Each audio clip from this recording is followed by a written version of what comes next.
कल्पना कीजिए कि किसी के हाथ एक ऐसी पुरानी रहस्यमयी किताब लग जाए जिसमें अलौकिक शक्तियां पाने, बेहिसाब दौलत कमाने और हर इच्छा को पूरा करने के राज लिखे हों।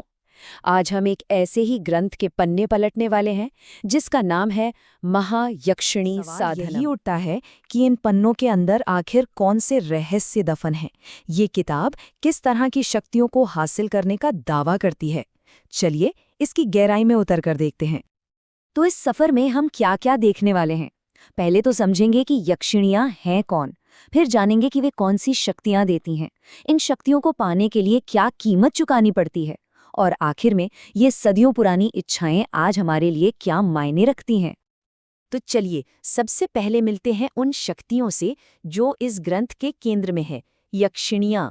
आखिर ये हैं कौन? इस किताब के मुताबिक यक्षिणी एक सुपर नेचुरल शक्ति है। ऐसा माना जाता है कि अगर उन्हें सही विधि और मंत्रों से खुश कर दिया जाए तो वो साधक को सांसारिक सुख सुविधाओं से लेकर आध्यात्मिक सिद्धियों तक हर तरह का वरदान दे सकती हैं। समझिए कि वो प्रकृति की ऊर्जा का एक बहुत शक्तिशाली रूप है।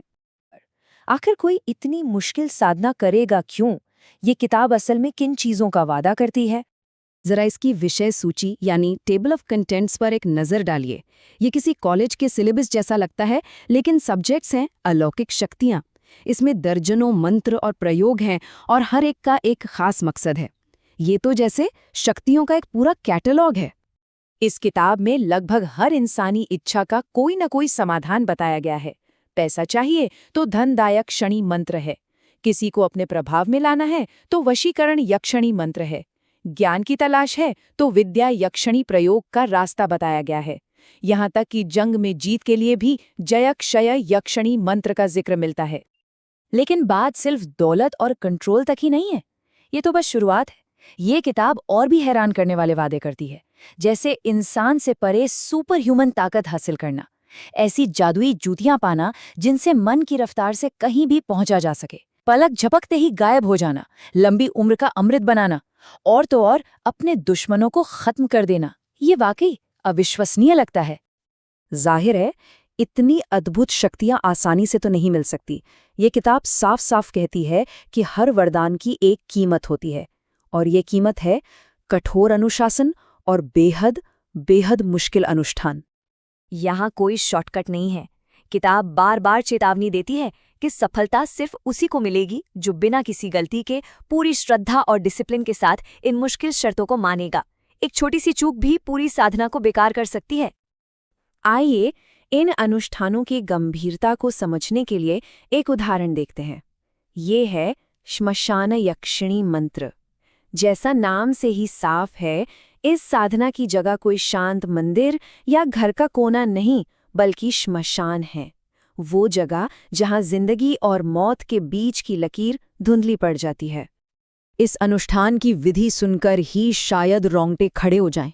साधक को शमशान जाना है, आधी रात में, बिना कपड़ों के, बाल खोलकर बैठना है और फिर दिए गए मंत्र का 60,000 बार जाप करना है। ये शारीरिक, मानसिक और आध्यात्मिक सहन शक्ति की सबसे बड़ी परीक्षा है। 60,000 ये सिर्फ एक नंबर नहीं है। जरा सोचिए, इसके लिए कितने दिन, कितनी रातें और कितना जबरदस्त फोकस और संकल्प चाहिए होगा। ये दिखाता है कि इन शक्तियों को पाने का रास्ता कितना कठिन बताया गया है। हालांकि किताब में हर अनुष्ठान इतना एक्सट्रीम नहीं है। जैसे अगर हम श्मशान यक्षिणी मंत्र की तुलना सुलोचना यक्षिणी मंत्र से करें तो फर्क साफ दिखेगा। ये साधना नदी किनारे होती है और शर्तें भी कम कठोर हैं। लेकिन दिलचस्प बात यह है कि यहाँ मंत्रों का जाप सीधे 3 लाख बार करना है। मतलब हर शक्ति की अपनी अलग कीमत और अपनी अलग तपस्या है। तो इन मंत्रों और रिचुअल से परे ये किताब हमें क्या सिखाती है? ये हमें सिर्फ यक्षिणियों के बारे में नहीं, बल्कि खुद इंसान की इच्छाओं के इतिहास के बारे में भी सोचने पर मजबूर करती है। जब हम इन पन्नों को देखते हैं तो हम सिर्फ शब्द नहीं देखते, हम एक पूरे जमाने की उम्मीदें, उनके डर और उनकी इच्छाओं को देखते हैं।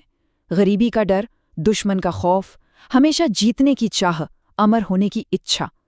ये किताब उस समय के समाज का एक साइकोलॉजिकल आईना है। असल में ये किताब उस इंसानी बेचैनी को दिखाती है जो हमेशा से रही है, अपनी किस्मत पर, अपने हालात पर और इस अनिश्चित दुनिया पर कंट्रोल पाने की बेचैनी। शायद तरीके बदल गए हैं, लेकिन पावर और कंट्रोल की ये बुनियादी खोज आज भी वैसी ही है, चाहे वो टेक्नोलॉजी के जरिए हो या दौलत के। और यहीं हम एक आखिरी सवाल पर पहुंचते हैं। आज के साइंटिफिक ज़माने में भी ऐसे पुराने और रहस्यमय ज्ञान के प्रति जो एक खिंचाव बना हुआ है, वो हमारी अपनी आधुनिक इच्छाओं, हमारी असुरक्षाओं और हमारी एम्बिशंस के बारे में क्या कहता है, इस पर विचार ज़रूर करना चाहिए।